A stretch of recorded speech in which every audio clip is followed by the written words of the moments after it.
तो दोस्तों सब्सक्राइब कीजिए हमारा चैनल करियर पॉइंट और लेटेस्ट वीडियो नोटिफिकेशन के लिए बेल आइकन को दबाएं।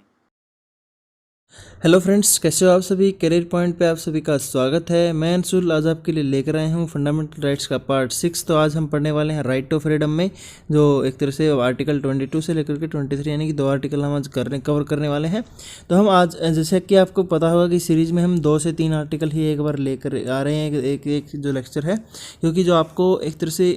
हम डीप में नॉलेज देना चाहते हैं, ताकि डिटेल में एक बार नॉलेज मिल सके आपको, और इसको दोबारा से भी आप अगर मान लो पढ़ोगे तो क्या है, आपका रिवीजन होगा और काफ़ी अच्छे से आपको क्या है डिटेल वे में हर आर्टिकल के बारे में पता चलेगा। तो इससे क्या होगा कि आपको अगर मान लो एग्जाम वगैरह कोई भी देना है, क्रैक करना है, तो उसमें आपसे इन आर्टिकल के बारे में कोई छोटी से छोटी बारीकी के बारे में पूछ लिया जाए तो भी आप वो बता सकते हैं। तो ये हम आपको यूपीएससी लेवल की एक तरह से कोचिंग, एक तरह से जो नॉलेज है वो दे रहे हैं। तो इसलिए बने रहिए हमारे चैनल पर, ताकि और भी ज़्यादा अच्छे से क्या है जो आर्टिकल्स वगैरह हैं, या फिर जो कॉन्स्टिट्यूशन के बारे में या इंडियन पॉलिटी के बारे में हम हर तरह से डीप नॉलेज आपको देंगे और हर डिटेल नॉलेज आपको देंगे, ताकि आपका कोई भी एक तरह से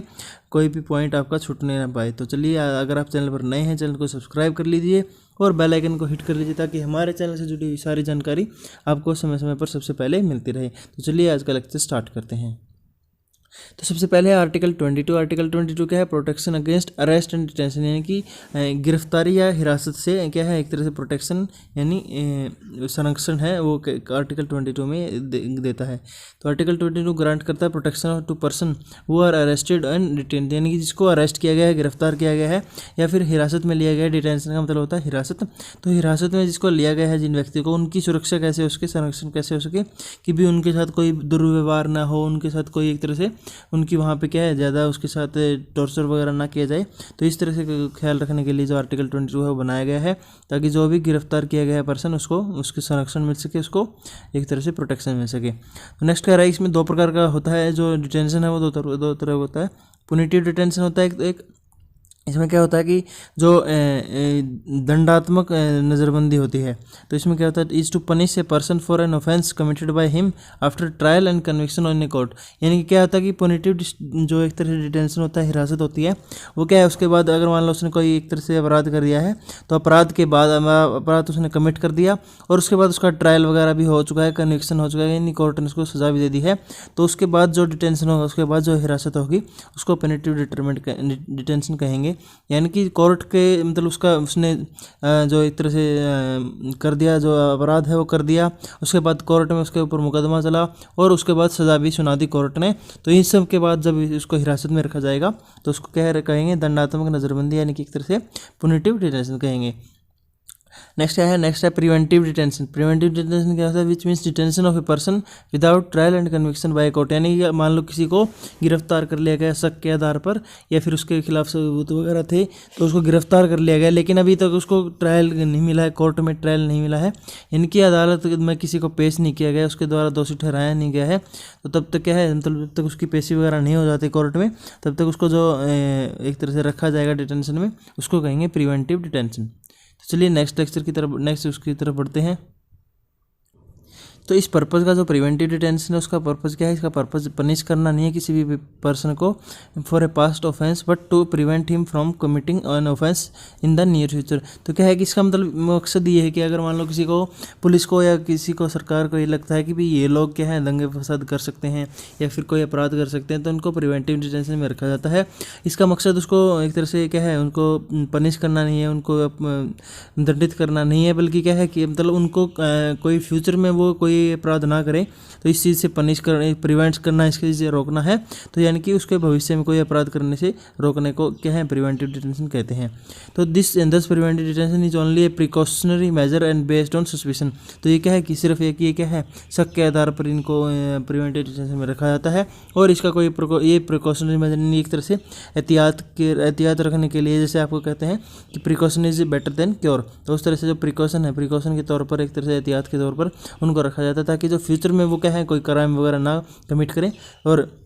सस्पिशन के आधार पर इनको रखा जाता है। तो ये कोई एक तरह से सज़ा नहीं है, ये सिर्फ एक क्या है, मतलब उनको आगे से कोई ना करे वो कमिट क्राइम, तो इसके लिए उनको रखा जाता है। नेक्स्ट कह रहा है आर्टिकल 2022 हैज टू पार्ट, तो दो पार्ट है इसकी। First part deals with the cases of ordinary law, तो पहला कहता है जो ऑर्डिनरी लॉ सामान्य कानून बनते होते हैं तो उससे रिलेटेड जो एक तरह से डिटेंशन वगैरह है उसको कवर अप करता है। और जो सेकंड पार्ट है वो डील करता है किसके साथ, प्रिवेंटिव डिटेंशन लॉ है उसके साथ क्या करता है, उससे संबंधित है और उसके ऊपर जो रूल्स वगैरह बनाता है। तो आर्टिकल 22 में दो पार्ट दिए गए हैं। तो the first part of article 22 confers the following rights, तो एक पर्सन के ऊपर क्या है फॉलोइंग राइट्स वगैरह देता है। जो फर्स्ट पार्ट है आर्टिकल 22 का, तो उसमें क्या क्या राइट्स दिए गए हैं किसी भी पर्सन के लिए जो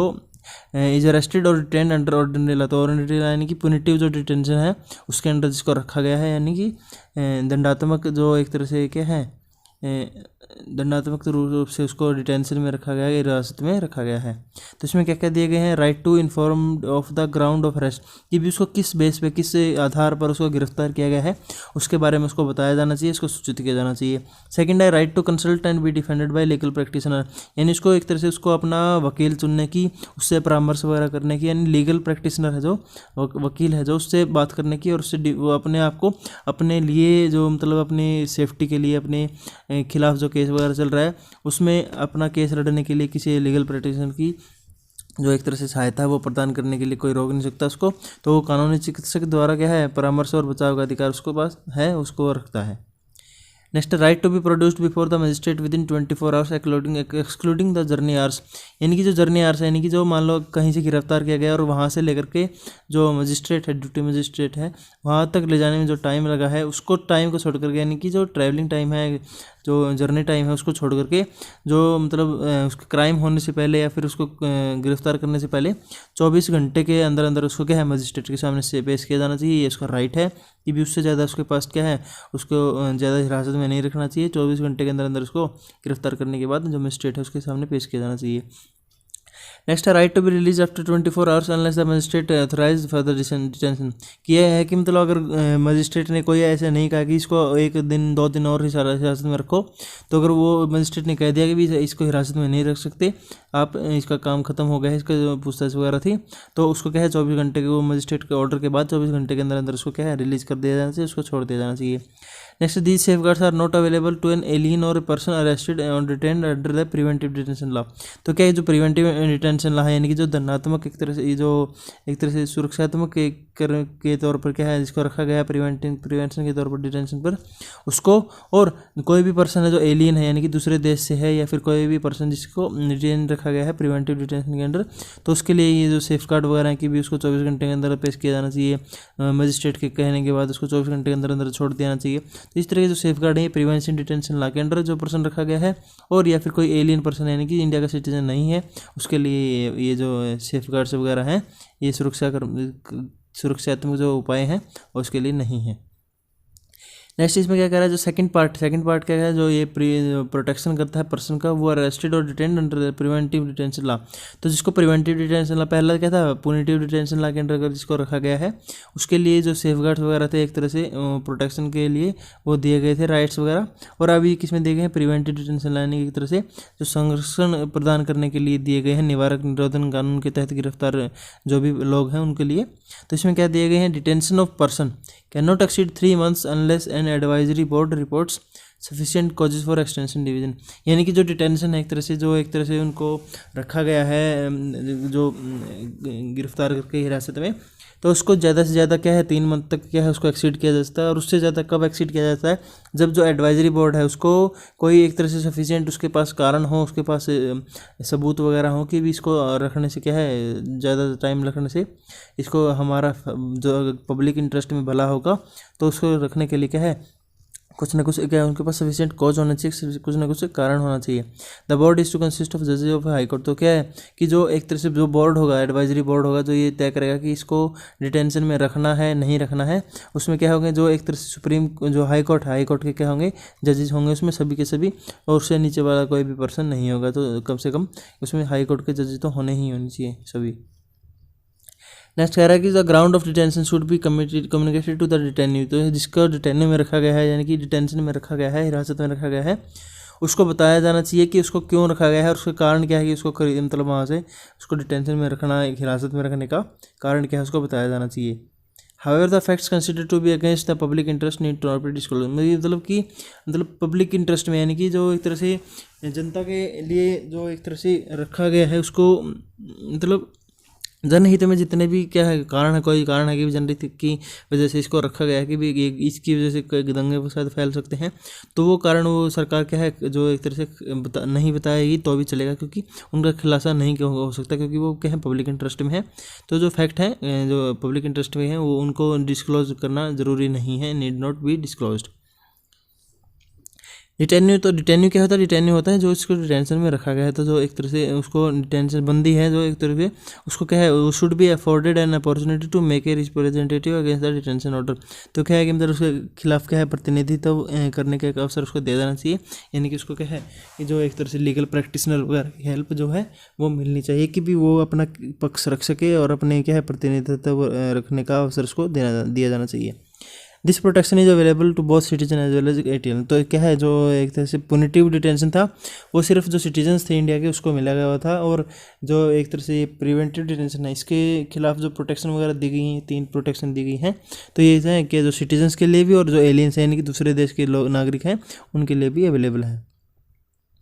तो इसमें क्या करा कि जो पार्लियामेंट के लिए क्या कुछ उसने जो एक तरह से अधिकृत किया है, प्रिस्क्राइब किया है, जो आर्टिकल 22 है उसमें पार्लियामेंट के लिए दिया गया है कि the circumstances and classes of cases in which a person can be detained for more than 3 months under A preventive detention law without obtaining the opinion of an advisory board. कि मतलब कौन से कारण हो सकते हैं, कौन से सिचुएशन एक तरह से जो स्थिति हो सकती है जिसके तहत किसी भी व्यक्ति को 3 महीने से अधिक टाइम के लिए हिरासत में रखा जा सकता है, जो प्रिवेंटिव डिटेंशन के अंतर्गत आता है। तो उसमें क्या है कि उसमें जो सिचुएशंस वगैरह सर्कमस्टेंसेस हैं, क्लासेस हैं, उन सब के बारे में जो एडवाइजरी बोर्ड जो तय करेगा कि भी इन सर्कमस्टेंसेस के बेस पर इसको 3 महीने से ज़्यादा उसको प्रिवेंटिव डिटेंशन में रखना है। तो वो जो सर्कमस्टेंसेस हैं, स्थितियां हैं, वो परिस्थितियां हैं उन मामलों में जो वो कहाँ दी गई हैं आर्टिकल 22 में जो पार्लियामेंट उसको बताई गई हैं।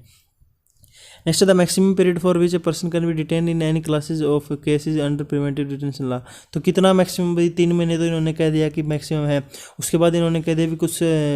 पर्टिकुलर सिचुएशन हो सकती है, सर्कमस्टेंसेस हो सकते हैं जिसमें उसको 3 महीने से ज़्यादा रखा जाता है। तो इसमें जो मैक्सिमम टाइम पीरियड है उसके बारे में बताया जाता है। तो उसके बारे में जो है लॉ वगैरह में क्या है, इसको चेंजेस वगैरह पहले भी किए जा चुके हैं और अभी मतलब क्या है कि सिचुएशन के हिसाब से इसको चेंज किया जा सकता है। तो इसमें जो टाइम पीरियड होगा मैक्सिमम जो मतलब इसके बाद 3 महीने के टाइम के बाद वो बढ़ाने के बाद भी, तो उसके बारे में भी कहाँ लिखा जाता है, जो आर्टिकल 22 है उसमें डिटेल में दिया जाता है। नेक्स्ट कह रहा है procedure to be followed by advisory body in inquiry. तो कोई भी इंक्वायरी चल रही है, कोई भी डिटेंशन में किसी को रखा गया है, तो किस तरह की जो प्रोसीजर है वो फॉलो किया जाएगा एडवाइजरी बोर्ड के द्वारा, उसके बारे में प्रोसीजर के बारे में भी इसमें जो आर्टिकल 22 है उसमें बताया गया है। तो क्या है 44th amendment act 1978 at has reduced the period of detention without obtaining the opinion of advisory board from 3 to 2 months। तो क्या है कि जो 1978 में जो क्या था 44th अमेंडमेंट हुई थी, उसके तहत जो पहले डिटेंशन पीरियड 3 month का होता था एडवाइजरी बोर्ड के ओपिनियन के बिना, यानी कि जो शुरू में जिसको ओपिनियन रखा जा सकता है प्रिवेंटिव डिटेंशन में, वो टाइम होता था अभी 3 months का, क्योंकि उसमें क्या है एडवाइजरी बोर्ड की जो एक तरह से एडवाइस नहीं ली जाती थी, ओपिनियन नहीं लिया जाता था। एडवाइजरी बोर्ड की ओपिनियन के बिना जितने टाइम के लिए किसी पर्सन को रखा जा सकता है वो 3 month था, उसको घटा करके 2 month कर दिया गया था 1978 में 44th अमेंडमेंट एक्ट में। तो इसमें क्या है कि जो उसके बाद क्या है, उसके बाद जो टाइम पीरियड होगा वो एडवाइजरी बोर्ड डिसाइड करेगा कि इसको रखना है या नहीं रखना है। However this provision has not yet been brought into force, hence the original period of 3 month still continues. लेकिन क्या है कि जो 44th अमेंडमेंट एक्ट है वो उसको कर तो दिया गया अमेंडमेंट की भी, इसमें 3 month से लेकर के 2 month कर दिया गया डिटेंशन पीरियड को, लेकिन जो अभी तक ये इसको अप्लाई नहीं किया गया, इसको एक तरह से फोर्स में नहीं लाया गया, इसको लागू नहीं किया गया है। तो अभी तक भी क्या है कि जो एक तरह से 3 months का जो ओरिजिनल पीरियड है वही अभी तक उसमें लिखा गया है और वही चल रहा है अभी तक। मिनिमम 3 month का उसको रखना ही रख ही सकते हैं बिना एडवाइजरी बोर्ड की परमिशन की। Next no democratic country in the world has made preventive detention as an integral part of constitution as has been done in India. तो किसी भी डेमोक्रेसी में, कोई भी डेमोक्रेटिक कंट्री पूरे वर्ल्ड में कोई ऐसी नहीं है इंडिया के अलावा जिसने प्रिवेंटिव डिटेंशन को क्या है हमारे जो संविधान है इंटीग्रल पार्ट बनाया है जो हमारे संविधान का, कॉन्स्टिट्यूशन का। तो सिर्फ इंडिया ही एक ऐसा देश है जिसने अपने संविधान में प्रिवेंटिव डिटेंशन को मेंशन किया है, उसको इंटीग्रल पार्ट बनाया है। तो कोई और देश नहीं है डेमोक्रेटिक देश पूरे वर्ल्ड में जिसने ऐसा किया है। तो ये काफ़ी एक तरह से यूनिक बात है और काफ़ी इंपॉर्टेंट बात भी है कि पूरे अगर मान लो कंट्री कहीं पूछ ले कि प्रिवेंटिव डिटेंशन का जो एक तरह से लॉ है उसके प्रोविजंस वगैरह हैं उसको कौन सी कंट्री ने अपना इंटीग्रल पार्ट बनाया है कॉन्स्टिट्यूशन का, तो उसमें ऑप्शन कई सारे दे दिए जाएंगे। तो उसमें आएगा India, Pakistan, United states of America, इस तरह से कई देश आ जाएंगे और पूछ लेंगे कि इनमें से कौन सा है। कई बार ऑप्शन दे देंगे कि ओनली 1, ओनली 2 भी कह देंगे, और या फिर कह देंगे कि भी सभी ऑफ हैं। तो इसमें आपको काफ़ी ध्यान रखना होगा कि पूरे वर्ल्ड में सिर्फ इंडिया ही ऐसा कंट्री है जिसने प्रिवेंटिव डिटेंशन को क्या है अपने जो पार्ट है इंटीग्रल पार्ट बनाया है कॉन्स्टिट्यूशन का, संविधान का एक तरह से अभिन्न अंग बनाया है। नेक्स्ट है आर्टिकल 23। आर्टिकल 23 में क्या कह रहा है, prohibition of trafficking in human beings and force labour, यानी कि एक तरह से जो मजदूर हैं, मजदूरों को जबरन श्रम करवाना या फिर क्या है जो ह्यूमन ट्रैफिकिंग है यानी मानव तस्करी को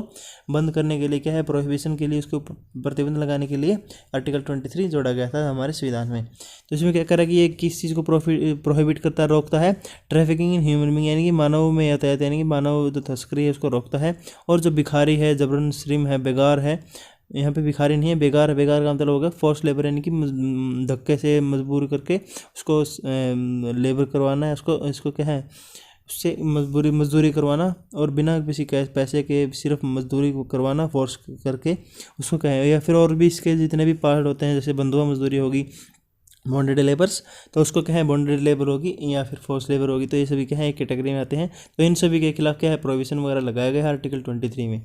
तो any contravention to this provision shall be an offence punishable in according with the law. तो क्या है कि इनके इसका जो कानून है, ये जो प्रोविज़न है, इसके खिलाफ अगर मान लो कोई भी ऑफेंस वगैरह करता है, कोई भी काम करता है, किसी को फोर्स लेबर में रखता है या फिर किसी की ट्रैफिकिंग वगैरह करता है, ह्यूमन ट्रैफिकिंग, तो उसको क्या करेगा, उसको ऑफेंस माना जाएगा, उसको एक अपराध माना जाएगा और उसके अनुसार दंडनीय क्या है, दंडनीय उसके खिलाफ कार्रवाई की जाएगी। The right is available to both citizen and non citizen. तो क्या है जो भारत के नागरिक हैं या फिर कोई एलियन नागरिक हैं यानी कि दूसरे देशों के नागरिक हैं, चाहे वो फ्रेंडली एलियन हो या फिर क्या है जो नॉन फ्रेंडली एलियन, तो यानी सिटीजन नॉन सिटीजन सभी के लिए क्या है ये राइट अवेलेबल है। और सभी को क्या है कि किसी को अगर मान लो किसी के खिलाफ कोई भी ऐसे एक तरह से काम किया जाता है कि कोई उनको फोर्स लेबर की तरह रखता है या उनकी ट्रैफिकिंग करता है, तो उसके खिलाफ क्या है वो कोर्ट वगैरह में जा सकते हैं कि भी मतलब हमारे इस राइट का क्या हुआ है खंडन हुआ था। It protects the individual not only against state but also against private person. तो मतलब ये है कि स्टेट के खिलाफ ही नहीं, वो जो पर्सन है, कोई भी प्राइवेट पर्सन अगर मान लो कोई बिजनेस वगैरह चला रहा है जिसमें क्या है वो ट्रैफिकिंग वगैरह कर रहा है या किसी को फोर्स लेबर की तरह रख रहा है, तो उसके खिलाफ क्या है कोर्ट में जा सकते हैं और कोर्ट में उसके खिलाफ मुकदमा चलाया जा सकता है। इसमें जो स्टेट है यानी कि राज्य है, स्टेट अथॉरिटीज़ वगैरह हैं, उसके खिलाफ उसके साथ साथ जो प्राइवेट पर्सन है उसके खिलाफ भी आप जो कोर्ट में मूव कर सकते हैं। द टर्म बेगार का मतलब क्या है यहाँ पे, कंपलसरी वर्क विदाउट रेम्यूनरेशन, यानी कि बिना पैसे के, बिना तनख्वाह के किसी को मजबूर करके काम करवाना, वो क्या है बेगार है यानी फोर्स्ड लेबर है। तो यहाँ भिखारी नहीं है, ये बेगार है, बेगार नहीं है, ये बेगार है। बेगार का मतलब होता है बिना मजदूरी के, बिना पैसे के क्या है कार्य करवाना। तो क्या है कि it was a peculiar Indian system under which the local zamindar sometimes use to force their tenants to render service without any payment. तो क्या है कि ये मतलब एक तरह से पुरानी परंपरा है जी, परंपरा प्रणाली थी जिसमें जो ज़मींदार वगैरह होते थे पुराने टाइम पे, वो क्या करते थे कि मतलब जो टेनेंट थे यानी एक तरह से जो उनके जो किराएदार वगैरह थे, उनके खेतों को किराए पर लेकर के वहाँ पे काम वगैरह करते थे, तो उनसे फोर्स करके उनको मजबूर करके उनसे मजदूरी करवाई जाती थी, उनसे काम करवाया जाता था बिना किसी पेमेंट के। तो ये काफ़ी पुराना टाइम था, तो इसलिए उसको बंद करने के लिए जो हमारी सरकार ने, जो हमारी कॉन्स्टिट्यूशनल असेंबली है, उसने इसको आर्टिकल 23 में जोड़ा था। एक्सेप्शन इसकी क्या है, एक्सेप्शन क्या है कि article 23 permits the state to impose compulsory service for public purpose as for example military service और social service for which it is not bound to pay. तो क्या है कि मतलब सरकार क्या कर सकती है, इसमें आर्टिकल में कुछ एक्सेप्शन दी गई है कि मान लो अगर कोई इमरजेंसी है तो इमरजेंसी पर्पज़ पे क्या कर सकती है सरकार, ये कर सकती है, ये रूल बना सकती है कि भी सभी को मतलब एक बार जैसे जब पिछली बार जो युद्ध वगैरह हुए थे तो उस टाइम पे क्या किया, जो धक्के से लोगों को आर्मी में भर्ती किया जाता था, तो उस टाइम पे क्या है कि बिना किसी पे के, बिना किसी तनख्वाह के जो मिलिट्री सर्विस है या फिर सोशल सर्विस में लोगों को एक तरह से रखा जा सकता है। कंपलसरी सर्विस को क्रिएट किया जाता है, भी आपको कंपलसरी है ये यहाँ पे सर्विस देनी ही देनी है और आपको कोई पे भी नहीं मिलेगी। तो इस तरह से अगर इमरजेंसी सरकार के पास कमी है तो उस टाइम पे सरकार क्या कर सकती है, एक तरह से रूल बना सकती है कि भी आपको सैन्य सेवा या फिर सामाजिक सेवा इसके लिए भुगतान करने के लिए बाध्य नहीं है, वो पे नहीं करेगी। ज़रूर उसकी मर्ज़ी है पे करना है नहीं करना है, लेकिन इस तरह से क्या है सर जो एक तरह से मिलिट्री सर्विस या सोशल सर्विस के लिए वो मजबूर कर सकती है लोगों को, कंपलसरी सर्विस को एक तरह से बना सकती है। तो इसमें क्या होगा कि जो लोग हैं जिनको क्या है, जो मान लो उन्होंने कह दिया कि 18 साल से 20 साल के जितने भी व्यक्ति हैं उनको क्या है मतलब आर्मी में सेवा करना ज़रूरी है 3 साल के लिए 10 साल के लिए, तो उसको क्या है उसको कंपलसरी बना सकती है सरकार। और लोगों को क्या करना पड़ेगा, वो बिना अगर मान लो पे बिना भी दे तो भी क्या कर सकती है सरकार उनको रख सकती है, कंपलसरी सर्विस उसको कर सकती है। However, in imposing such service, it is not permitted to make any discrimination on ground of religion, race, caste and class। तो क्या है कि मतलब क्या है जो मतलब धर्म, जाति, लिंग वगैरह के आधार पर क्या है जो धर्म हो गया, जाति हो गया, रेस हो गया, कास्ट हो गया और उसके साथ क्लास यानी वर्ग, तो इसमें किसी तरह का भेदभाव नहीं कर सकती सरकार। सभी को क्या है अगर उसको रूल बनाना है कि भी आपको कंपलसरी सर्विस यहाँ पे देनी है तो सभी के लिए बराबर होगा। ये नहीं है कि भी एक कास्ट को कह दिया गया, एक रिलीजन वाले लोगों को कह दिया कि आपको कंपलसरी सर्विस देनी है और दूसरों को नहीं देनी है। तो ये सभी रिलीजन के लिए, किसी भी रिलीजन के ऊपर, रेस के ऊपर, कास्ट के ऊपर या क्लास के ऊपर डिस्क्रिमिनेशन नहीं होगा। और तरह से डिस्क्रिमिनेशन हो सकता है कि वो मान लो कह दे कि सिर्फ पुरुषों को कहना, तो यहाँ पे क्या है जो जेंडर है वो नहीं बताया गया है, तो जेंडर के बेस पर क्या है डिस्क्रिमिनेशन कर सकती है सरकार कि भी सिर्फ महिलाओं को रखना है या फिर सिर्फ पुरुषों को रखना है, तो इस तरह से डिस्क्रिमिनेशन वो कर सकती है। और इन जो 4 बेस हैं इनके ऊपर क्या है डिस्क्रिमिनेशन नहीं कर सकती सरकार। तो फ्रेंड्स आज के लेक्चर में इतना ही। चलिए आज का लेक्चर यहीं समाप्त करते हैं। अगर आप चैनल पर नए हैं चैनल को सब्सक्राइब कर लीजिए, बेल आइकन को हिट कर लीजिए और ताकि हमारे जो चैनल से जुड़े हुए सारे लेक्चर्स की अपडेट है वो आपको समय समय पर मिलती रहे। इस वीडियो को शेयर कीजिए, लाइक कीजिए ताकि दूसरे बच्चे क्या हैं इसको जो हमारी फंडामेंटल राइट्स का लेक्चर वगैरह चल रहा है, सीरीज चल रही है, उसको अच्छे से पढ़ सके और उनको जो ये फंडामेंटल राइट्स है वो डिटेल में उनको याद हो सके और जो एग्ज़ाम्स है उनको क्लियर करने का सपना वो पूरा कर सके। तो थैंक यू वेरी मच।